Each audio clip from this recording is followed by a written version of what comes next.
Okay, so this is gonna be a crazy FNAF theory, right? Um, what if the guards, like all the guards, are actually the FNAF 4 bullies? Okay, so one of my like big uh pieces of evidence in this is just like colors and stuff, right?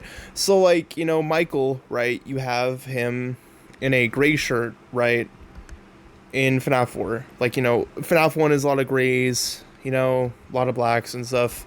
And then you have, Bonnie Bully, who would be Jeremy. And you have Chica Bully, who would be Fritz, I think.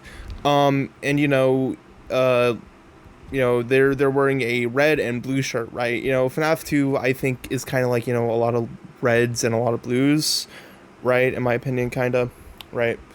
And then you have Freddy Bully, who I'm just gonna call Gabriel for simplicity. He's wearing green. I think that's the most obvious one, other than Michael.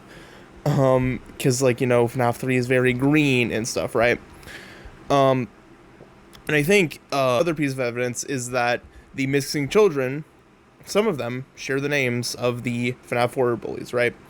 You have Fritz and Jeremy most, and Gabriel, right? If we're assuming that Freddy Bully and is named Gabriel, right? Maybe that's why William killed those kids, was because they shared the names of the FNAF 4 bullies, right? And then I think like Susie, I do think Susie probably was the first to be killed out of the 5 missing children, right? And that she might have just been like a test run, I guess, kind of for William. But then after he killed Susie, then it was kind of like, oh yeah, kill kids with the same names as the people who killed my my son, right?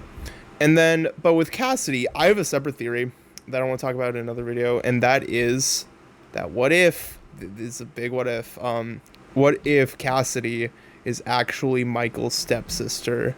But yeah, I'll talk about that in a later video. I think that's about it for this theory. So yeah, bye.